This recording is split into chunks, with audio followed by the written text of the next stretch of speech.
C'est un peu Ouais, la même chose avec la pliométrie. Ce qui est plus efficace qu'on sait aujourd'hui, c'est d'avoir un ou deux exercices à plus haute fréquence à travers ma semaine, mais que mon volume total est comblé à la fin de la semaine parce que à ce moment-là, l'athlète va avoir une bien plus grande efficacité à chaque répétition. exact. Donc, l'intensité va être plus élevée, l'intensivité va être plus élevée que si moi je donne une seule séance avec 4, 5, 6 exercices puis un gros volume une seule fois, mais entre mon premier exercice et mon dernier, l'efficacité est plus la même.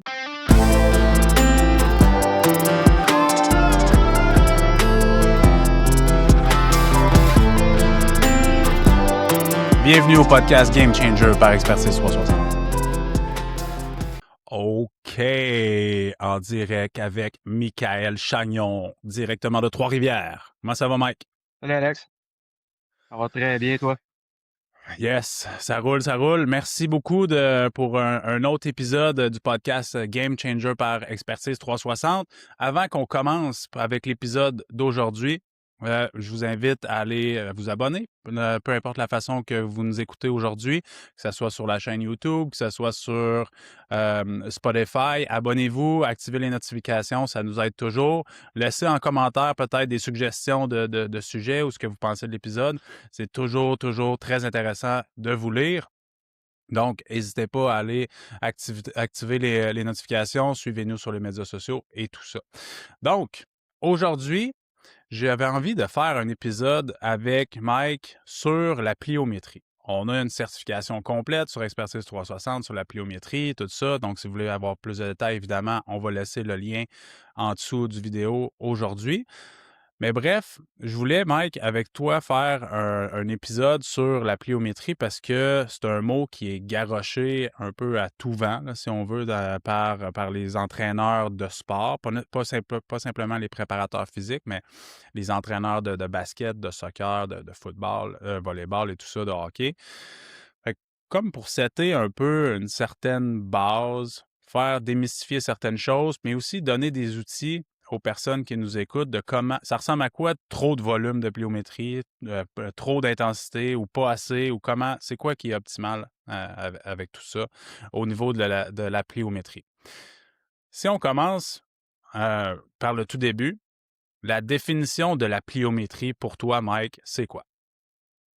Ben, en fait, ça, la définition de la pliométrie, pas pour Mike, mais pour la théorie, c'est des enchaînements de bons. OK? Fait que des enchaînements de bons, ça peut inclure jusqu'au sprint, on va considérer ça comme une certaine forme de pliométrie. Fait que tout ce qui va permettre d'absorber un choc puis de le transférer dans un saut subséquent ou un changement de direction, etc.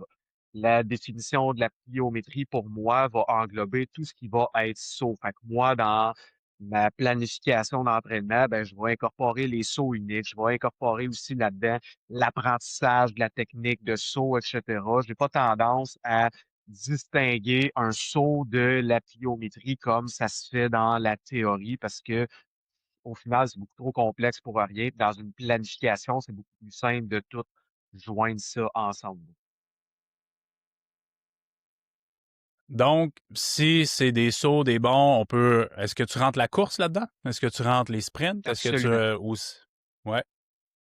Absolument, la course va faire partie de la pliométrie pour moi. Je vais même utiliser la pliométrie plus standard, si on veut, les sauts, les enchaînements de sauts en guise d'activation ou de préparation avant un entraînement de sprint intense. Ça va bien se marier avec l'entraînement qui va suivre, etc. C'est un excellent échauffement ou activation pour les entraînements de sprint. OK, tu fais faire des sauts, mettons, maximal avant un entraînement de sprint. Tu inclus ça dans ton échauffement. Comment tu jumelles tout ça? Ouais, ben, pas nécessairement des sauts maximales parce que le but va être de te préparer à la course. Tu sais, une théorie qu'on a dans la salle d'entraînement ou en musculation, c'est que tu sais, dans ta programmation d'exercices, les exercices qui vont être les plus rapides d'exécution ou qui vont maximiser l'expression de vitesse devraient être faits en priorité dans ta séance d'entraînement. Mais en sprint, c'est l'inverse. Parce que le sprint est la méthodologie d'entraînement la plus rapide qui existe, mais c'est extrêmement exigeant sur le corps. Fait qu'on peut pas dire, moi, je commence ma séance avec des sprints maximales, on va se blesser, c'est une évidence. Donc, moi, je vais utiliser les sauts, les enchaînements de sauts, des variétés de sauts qui vont aider à préparer à ma séance d'aujourd'hui. Là, ma caméra vient de chuter. Bon, c'est ça. Attends une minute, moi un instant, là. Fait que mon trépied est mort. Donne-moi un instant, on va mettre ça. All right. Good. Yes. C'est ça, on va utiliser les sauts ou les enchaînements de sauts spécifiques à l'entraînement qui s'en vient. Fait que si j'ai des sprints linéaires à faire aujourd'hui, ben, je pourrais utiliser des sauts horizontaux, des broad jumps ou des enchaînements de broad jump pour préparer à mes accélérations linéaires. Si j'ai des changements de direction à faire aujourd'hui, ben, je vais utiliser des sauts ou des enchaînements de sauts latéraux à faire, etc. Fait que c'est comme ça que je vais les incorporer. C'est une belle préparation en vue de l'entraînement qui s'en vient. Mhm. Puis, tu sais, pour éviter qu'il y ait une fatigue qui s'accumule nécessairement, puis vu que tu l'utilises en warm-up, exemple avant une séance de sprint, ça ressemble à quoi au niveau de volume, intensité que tu dis aux gars de faire, aux athlètes de faire, tu sais, est-ce que tu donnes, tu sais, tu leur dis sauter, mais pas à 100%, comme à un tel pourcentage, puis tu gardes ça entre combien, puis autour de combien de répétitions en termes d'échauffement, là, on parle. Ouais, en termes d'échauffement, ben, ça pourrait varier entre 3 et 10 répétitions, dépendamment de l'exercice et de l'intensité qu'on va utiliser. Les temps de repos vont être, on va dire, complet, dépendamment aussi de la phase d'entraînement. Ça qu'on peut utiliser des 45 à 90 secondes. Ça pourrait être fait sous forme de cluster. Fait que je pourrais faire un saut, un 15 secondes de repos, un autre saut, un 15 secondes de repos, etc. Mais entre mes séries, j'aurais un 90 secondes de repos. Et on va utiliser habituellement, je dirais, un 3 à 5 séries, là. Fait que ça va nous donner une dizaine, vingtaine de sauts total avant de passer à un exercice qui va être un peu plus spécifique au sprint. Fait que là, après ça, je pourrais enchaîner avec des bounding, des foulées bondissantes en français qui restent de la pliométrie, mais que là, va être plus spécifique à mon accélération. Puis après ça, transférer vers mon sprint en tant que tel. Mhm. Puis tu sais, tu me fais penser à une question que je voulais te poser plus tard de toute façon, mais tu sais, tu me dis que ça va donner entre 15 et 20 sauts et tout ça. À quel point tu calcules le nombre total, on va dire, d'impulsions ou de sauts dans que ça soit, exemple, pour un entraînement de sprint ou dans le gym, par rapport aussi au sport que l'athlète peut faire? Est-ce que tu gardes vraiment un tracking serré de ça?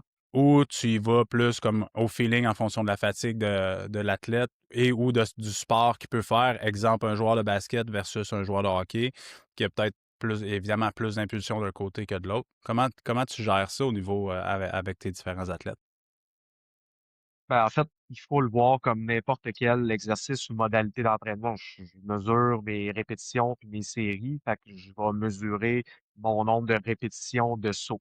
Là où ce qu'il faut distinguer entre ce que la théorie nous dit puis ce qu'on fait dans la salle d'entraînement, c'est que si on regarde un peu la science autour du volume de pliométrie ou qu'on regarde les organismes là, comme le NSCA ou CSCS, qui ont un volume qui est extrêmement élevé de bons puis d'enchaînement de sauts. Tu sais, selon là, c'est la théorie en sciences ou les CSCS, etc.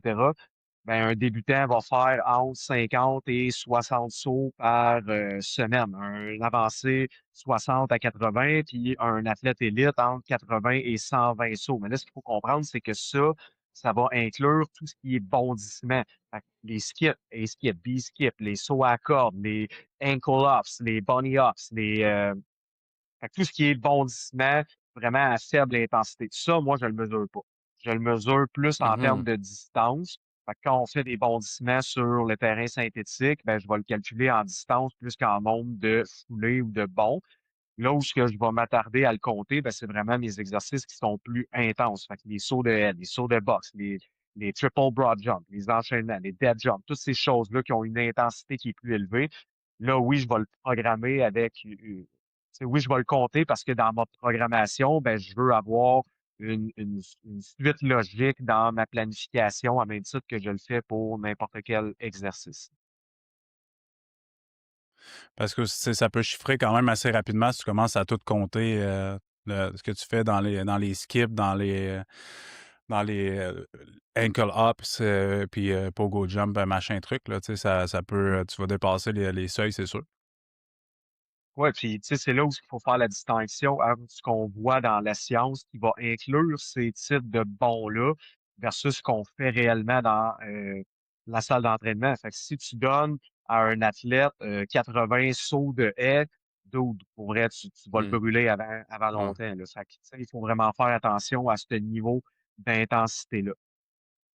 Puis après ça, comment Mhm. on va euh, modéliser ça à travers la semaine, ben ça aussi, c'est super important parce que il y a beaucoup de programmes d'entraînement qui vont utiliser une séance ou 2 séances d'entraînement par semaine pour tout ce volume-là. Mais moi, je suis plus de l'école qui va redistribuer ça à travers ma semaine. Fait que je préfère avoir 2, 3, peut-être même 4 séances d'entraînement de sprint, un ou deux exercices à chaque fois, mais que mon volume va être comblé à la fin de la semaine plutôt que d'avoir juste une ou deux séances avec une multitude d'exercices, là. Tu sais, c'est un peu avec l'évolution de ce qu'on voit en ce moment de la science au niveau de l'hypertrophie. Tu sais, avant, on était beaucoup basé sur le bro science. Là, on faisait pec triceps au jour 1, mais on revenait pas à toucher notre pec avant la fin de la semaine, avant la semaine suivante, etc. Ben, c'est un peu Ouais. la même chose avec la pliométrie. Ce qui est plus efficace qu'on sait aujourd'hui, ben, c'est d'avoir un ou deux exercices à plus haute fréquence à travers ma semaine, mais que mon volume total est comblé à la fin de la semaine parce que à ce moment-là, l'athlète va avoir une bien plus grande efficacité à chaque répétition. Exact. Donc, l'intensité va être plus élevée, l'intensivité va être plus élevée que si moi je donne une seule séance avec 4, 5, 6 exercices puis un gros volume une seule fois, ben, entre mon premier exercice et mon dernier, l'efficacité est plus la même. Mhm. Qui revient, tu sais, tu parles de l'efficacité du mouvement. Fait que, tu sais, plus tu es efficace dans un mouvement, puis moins ce mouvement-là devient énergivore pour toi, tu sais. Fait que, tu sais, Chris, dans le temps, il disait ça aussi par rapport à l'haltérophilie. Fait que, tu sais, dans le sens que, exemple, les Chinois qui squattent à tous les jours, puis ils touchent à tous les mouvements à tous les jours, mais peut-être plus faible volume, mais ils sont tellement efficaces dans leurs mouvements que ça revient la charge neurologique de faire un snatch pour un athlète haltérophile chinois revient à faire l'équivalent d'un bicep curl pour n'importe qui dans le gym, tu sais. Fait que pour eux, sont tellement Ouais, efficaces dans le mouvement que la charge neurologique est vraiment plus faible, là, tu sais. Fait que c'est un peu ce principe-là d'y toucher le plus souvent possible dans la semaine. Au lieu de le faire ouais. one shot deal, brûler complètement, puis après ça te prend trop de temps pour récupérer. Ouais, puis tu sais, il faut aussi se rappeler c'est quoi le rôle des exercices de pliométrie dans l'objectif de performance. Puis ça, ben, c'est de développer de la puissance, c'est de développer de la vitesse, c'est de développer un short ground contact, etc. Fait que plus je vais accumuler de la fatigue à travers mes répétitions, mes séries, mes exercices, ben moins je vais être efficace à produire de la vitesse, de la puissance, etc. Tu sais, le but de la pliométrie, c'est pas de développer de la vitesse endurance, c'est de développer un maximum de puissance à chaque contact au sol. C'est ça qui va être redistribué dans nos sports de puissance. Fait que si j'ai un volume ou une densité d'entraînement qui est trop élevée à chaque séance, ben, l'efficacité sera plus la même, puis la production de puissance, de vitesse sera plus la même non plus. Moi, je veux rester le plus efficace possible avec mes athlètes, que ce output-là soit le plus élevé à chaque fois qu'ils touchent le sol ou qu'ils quittent le sol. Mhm. Parce que c'est ça qui va se refléter dans son sport après ça, là, au final. Parce que tu sais, tu prends un joueur de foot ou un joueur de basket, ou tu sais, de la minute tu veux qu'il soit le plus réactif possible avec la surface de jeu, peu importe c'est quoi la surface de jeu, pour qu'il puisse se démarquer de son adversaire puis être plus dominant sur le terrain. Fait que tu sais, Ouais. c'est comme un peu, ça devient ça un peu l'objectif de la pliométrie, comme tu viens de dire, de rendre les athlètes plus rapides, plus puissants. Est-ce que tu vois des côté négatif à de l'entraînement à pliométrie ou du moins des choses à faire attention ou, tu sais, comme pour des coachs ou des entraîneurs qui nous écoutent, qui sont pas nécessairement préparateurs physiques, tu sais, qui entendent le mot pliométrie pour dire que oui, c'est très bénéfique pour améliorer la vitesse, améliorer la puissance de nos athlètes, mais faut comme faire le balan de tout ça. Ouais, il y en a quelques-uns. Premièrement, le volume par série. Puis ça revient avec le deuxième, ce qui est les circuits de pliométrie. C'est quelque chose qu'on voit souvent là, dans les camps de spécialisation estivale. On va sur le terrain soccer sur l'heure du dîner, puis là, le coach il a installé un circuit de pliométrie, puis c'est cool, les jeunes, ils sont brûlés, puis il y a les jambes chauffent, mais c'est pas ça l'objectif du tout. Fait que tout ce qui est enchaînement d'exercices de pliométrie, qui est les circuits comme ça, de faire de la pliométrie for time, etc. Ça, c'est une des erreurs qu'on voit principalement. Des séries qui sont trop longues, donc qui amènent à une perte d'efficacité à travers la série, c'est une autre erreur. Puis l'utilisation d'exercices qui sont soit trop avancés pour le niveau de l'athlète ou trop complexes dans l'exécution. Ça, c'est super populaire sur les médias sociaux. Là, on voit des enchaînements de sauts avec des petits haies sur un pied, après ça, une rotation, après ça, un saut par-dessus un gros box, un petit box, puis après ça, des sauts single.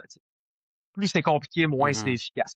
Est-ce qu'on peut utiliser ce genre d'exercice de mini-circuit-là avec des athlètes qui sont en développement? 100%. Mais l'objectif, c'est pas de développer de la vitesse, c'est de développer de la coordination. Fait que là, on change notre objectif. Donc, on change l'efficacité de l'exercice, puis etc. Fait que oui, ces petits parcours-là peuvent être intéressants quand on veut travailler sur la coordination ou l'orientation spatiale de nos athlètes, etc. Mais quand, strictement parlant, pliométrie, on veut développer de la puissance, de la vitesse, ben, il faut que les exercices soient le plus simple possible. L'enchaînement ou varier euh, utiliser différentes modalités de pliométrie à même une seule série, une haie haute, une haie basse, un saut en longueur, etc. Ça, là, c'est réservé pour les athlètes qui sont hyper avancés, pas pour les athlètes qui sont en développement. Mhm. Fait que toi, de ce que je comprends, les circuits on peut dire plus métaboliques, exemple pour un joueur de hockey, un circuit qui dure peut-être 20, 30 secondes d'enchaînement de sauts de haie haute, de haie basse, cône, les poteaux, tout ça, c'est pas quelque chose que tu fais nécessairement avec tes joueurs de hockey, par exemple. Non. Très rare. Si on veut développer là, un système d'énergie qui est spécifique, ben, on va le faire à même la musculation, on va le faire à travers. Tu sais, oui, on peut utiliser les circuits d'entraînement, là, c'est pas à proscrire du tout. Au contraire, je le fais en masse, mais c'est pas en utilisant que des exercices de pliométrie, puis c'est pas en voulant développer la puissance endurance. C'est pas ça l'objectif. L'objectif, c'est de développer une tolérance à l'effort. Fait que, tu sais, on va le faire sur la assaut bike, on va le faire avec des sprints répétés, on va le faire avec tu sais, des exercices qui vont stimuler l'accumulation de lactate, etc., mais pas dans un circuit de plio, dans un but de résister à la fatigue au niveau de l'exécution de la puissance. Mhm. Vraiment intéressant. Puis, si on en vient avec, bon, tu sais, tu disais l'efficacité de mouvement, puis apprendre les mouvements et tout ça. Ce- Pour toi, une progression logique, là, si on avait à comme mettre ça pour des athlètes en développement, là, pour un athlète avancé, qu'éventuellement tu veux lui faire faire un enchaînement de haies hautes, par exemple, tu sais, ou de sauter sur une boîte un petit peu plus haute ou des choses comme ça. As-tu une progression logique de certains mouvements que l'athlète doit maîtriser avant d'en arriver à juste se dire ben, saute sur la boîte ou saute par-dessus la haie, tu sais. Ouais. Ben, la première étape, là, c'est d'apprendre à atterrir. Ça a l'air simple, dit comme ça, Mm. mais la vérité, c'est que la majorité des athlètes ne savent pas atterrir. Puis c'est une cause de blessure principale dans les sports de changement de direction. Tu sais, on le sait, la majorité des blessures au ACL sont dues à un changement de direction sans contact. Pourquoi? Parce que l'athlète n'est pas en mesure de bien absorber la tension au niveau de l'absorption des forces avant de la distribuer. Ça, c'est la même chose qu'on voit en pliométrie. Fait que moi, je veux faire un enchaînement de saut avec mes athlètes, c'est super efficace, fine. Mais si l'athlète n'est pas capable d'absorber son saut avant de le redistribuer sur la prochaine haie, ben, ce saut-là, il est inefficace. Puis tout ce qu'on fait, c'est engendrer des risques de blessure, puis d'accumulation de fatigue musculaire et nerveuse qui est inutile. On va toujours commencer avec une progression d'apprentissage euh, d'atterrissage. Fait que comment, les snap-downs, monter sur le tiers du pied, après ça, absorber la tension avec une redistribution des forces au niveau du pied. Est-ce qu'on est capable d'activer la chaîne abdominale pour éviter les fuites de force? Est-ce que mon tronc il est bien placé? Est-ce que mes genoux sont bien placés pour que ça devienne un automatisme? Moi, j'ai un cours que je fais avec les enfants là, dans le gym 8 à 12 ans. Puis cette progression-là fait partie de tous mes échauffements à toutes les séances pendant toute la session au complet parce que je veux que ce soit un automatisme. Après ça, ben, on peut faire des drop box. Fait qu'on on vient sur une boîte de 6 pouces, de 12 pouces. On se laisse tomber en bas. Fait qu'on augmente l'intensité de l'absorption du choc, mais toujours en voulant créer un automatisme technique, postural, de redistribution de la tension au niveau des pieds, des genoux, de la ceinture abdominale, etc. Après ça, on va y aller avec des sauts qui sont uniques. En anglais, on dit jump, land, reset. Fait que je fais un saut vertical, je l'atterris de manière efficace, athlétique. Je me relève debout, shake it up, on se replace, on recommence, on fait un saut suivant avant d'en arriver à un enchaînement de sauts. Puis jusque, tu sais, concrètement, pour le drop, le dead jump ou que tu te laisses tomber en bas d'une boîte, jusqu'à quelle hauteur tu vas? Parce qu'il y en a des fois, j'ai vu dans ma vie du monde qui était rendu à comme 6 pieds de haut pour vraiment faire un deep landing, là, pour absorber. Toi, pour des jeunes, tu suggères quelle hauteur de boîte de se laisser tomber pour que ça amène un bon transfert d'absorption de force là, au sol? Ben, premièrement, si on parle strictement de dead jump, ok, fait que je me laisse un saut à contrebas, je me laisse tomber en bas d'une boîte, puis j'enchaîne un saut vertical ou horizontal. Le but de la boîte, c'est de potentialiser le saut qui va suivre. Fait que je veux que mon saut qui suit soit plus efficace que si j'avais pas utilisé cette boîte-là. Fait que règle générale, c'est qu'on va utiliser une hauteur de boîte qui est légèrement plus basse que la hauteur de mon saut vertical. Fait que si j'ai un athlète qui a un saut vertical de 24 pouces, ben, ça me donne absolument rien d'aller utiliser une boîte de 36 pouces. C'est trop haut pour lui. Il est même pas en mesure d'absorber cette tension-là.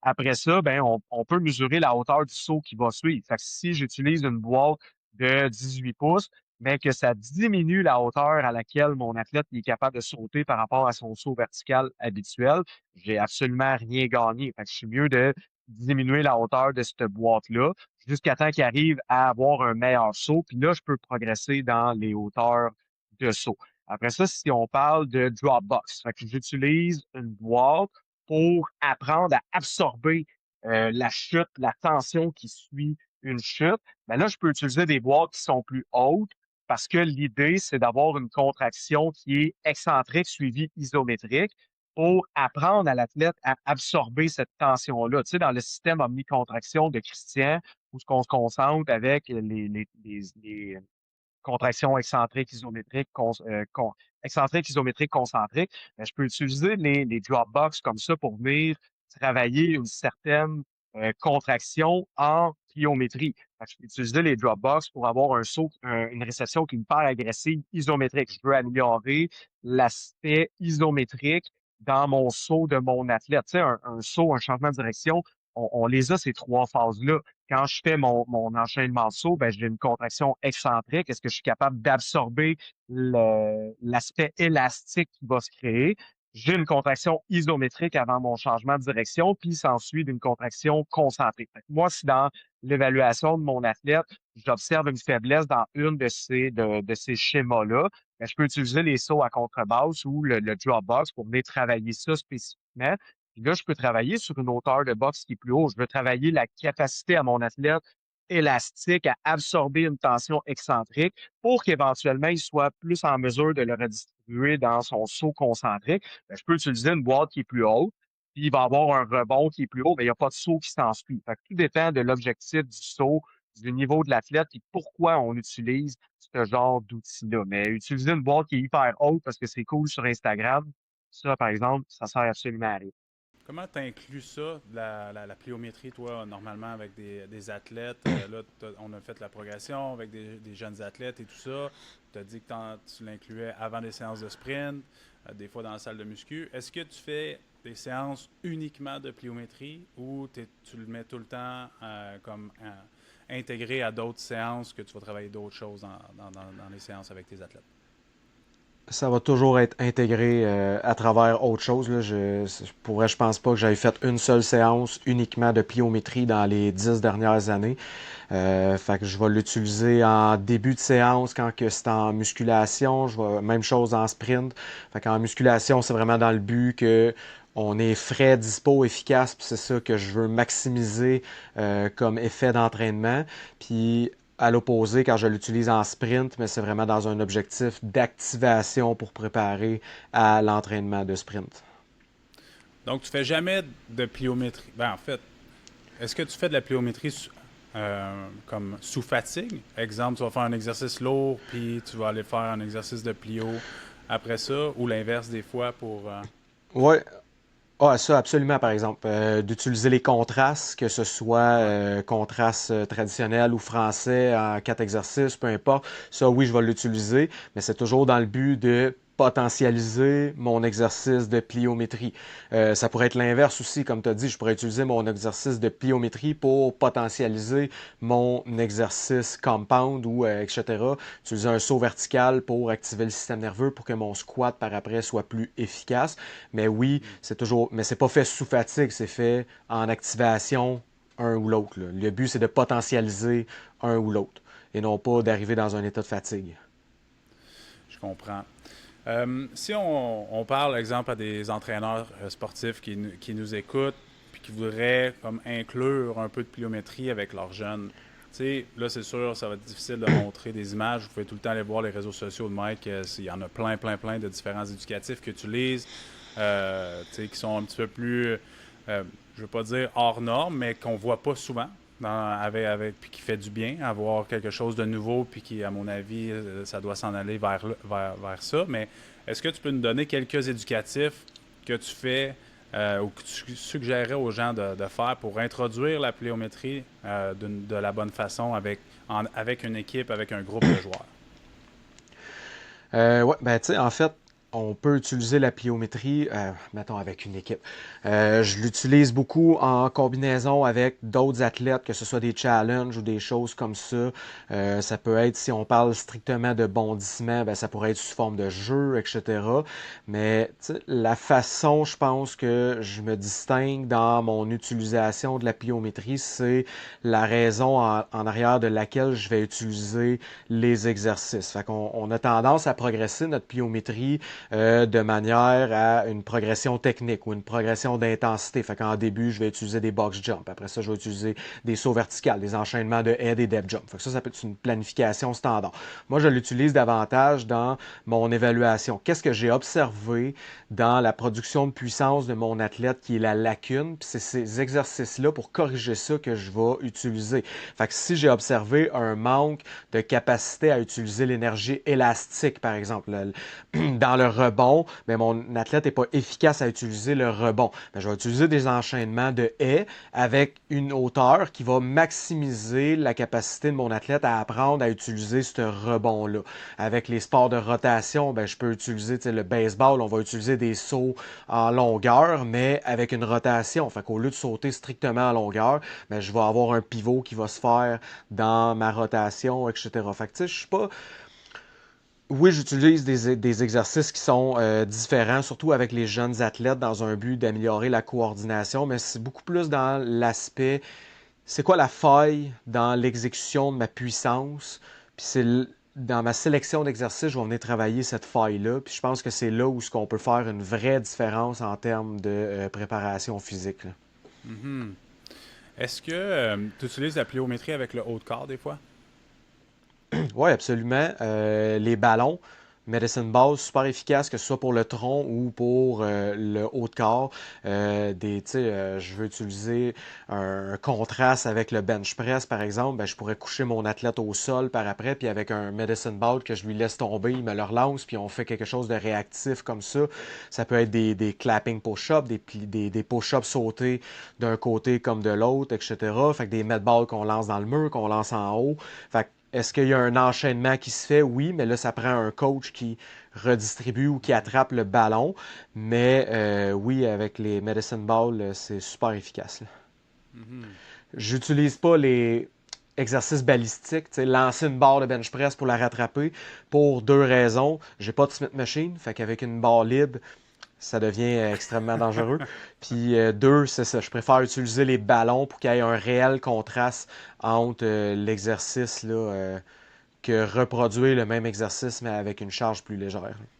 Est-ce que tu rentrerais, puis là, je dévie un petit peu, là, mais tu me fais allumer sur avec le bench. Est-ce que tu rentrerais ça dans de la pliométrie? Exemple, que tu le fais avec une barre vide de bench, mais avec des super bands très légers de chaque côté, puis tu le fais vraiment très, très, très explosif. Est-ce que tu rentres ça dans de la pliométrie ou tu rentres ça plus dans du travail de vitesse, de force?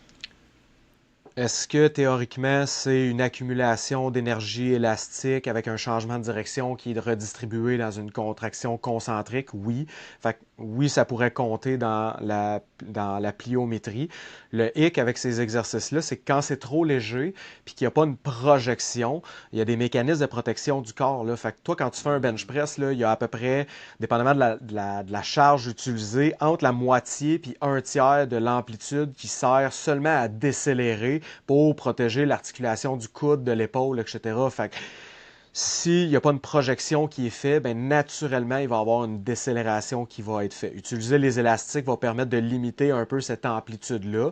Mais encore là, si la charge est trop légère, puis qu'on y va vraiment, tu sais, un enchaînement de répétitions comme ça le plus vite possible, bien, assurément, il va y avoir une portion de l'amplitude qui va servir seulement à décélérer. Fait que je trouve que c'est moins efficace que d'avoir une projection complète du ballon, où est-ce que là, bien, on vient bypasser un peu ces mécanismes-là. Là. Puis même juste dans ton intention de mouvement, c'est sûr qu'inconsciemment, tu fournis moins de force puis moins de puissance. Là. Juste par qu'est-ce que tu viens Absolument. de dire, dans le fond. Là. Très bon point. Dernier point avant de conclure cet épisode-là sur la pliométrie. Tu sais, le monde du CrossFit a amené ça beaucoup. Qu'est-ce que tu penses de utilisation de la pliométrie avec la population générale? Je sais que c'est pas tant ta clientèle principale depuis de nombreuses années. Est-ce que tu vois des bénéfices quand c'est bien fait? Je ne veux pas dire qu'il faut faire, quand on fait, faut faire 100 box jump enchaîné avec 1000 burpees puis 300 thrusters. Là. Mais si c'est bien fait, la pliométrie, est-ce que tu vois des bénéfices pour la population générale aussi pro-longévité? Là?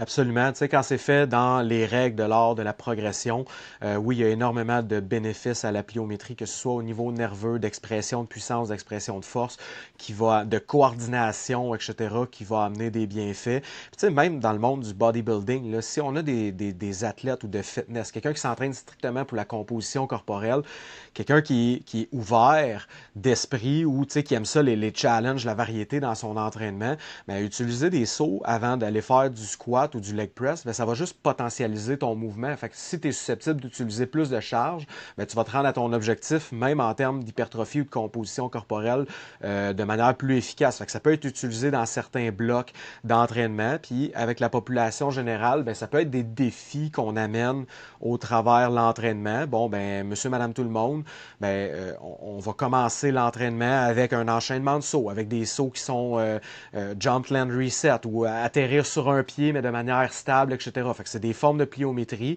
qui vont amener un certain aspect fonctionnel à la vie de tous les jours, mais pour eux, avec leur entraînement, ben, ça amène un certain défi, un certain plaisir, une variété, 100% là, quand c'est fait dans les règles de l'art de la progression. Vraiment intéressant. Merci beaucoup, Mike, pour cet échange sur la pliométrie. J'espère que les gens qui ont écouté ou visionné, vous avez apprécié. Donc, un petit rappel, abonnez-vous aux différentes chaînes, que ce soit sur YouTube, Spotify, pour avoir tous nos épisodes de podcast. On en met à toutes les semaines. Allez suivre Mike Chagnon sur les réseaux sociaux. Il est très actif. Il propose beaucoup de contenu très éducatif et tout ça sur l'entraînement chez les jeunes, sur l'entraînement en général. Donc, je vous invite très fortement à aller le suivre. Encore une fois, on a fait une certification complète sur la pliométrie et l'entraînement de la vitesse avec Mike, disponible sur Expertise 360. Je vais mettre le lien dans la description plus bas pour aller voir le contenu, mais si vous êtes un préparateur physique qui travaille avec les jeunes, sérieux, c'est vraiment un game changer, cette certification-là, en plus du plus récent livre que Michael a sorti, qui est disponible sur Amazon, c'est ça? Oui, exactement. Des bases au sommet qui est disponible sur Amazon. Parfait, excellent. Merci beaucoup, Mike. Puis on se dit à une prochaine pour un autre sujet, préparation physique, entraînement. Avec plaisir. Merci, Alex. Yes, bonne journée à tout le monde. Salut!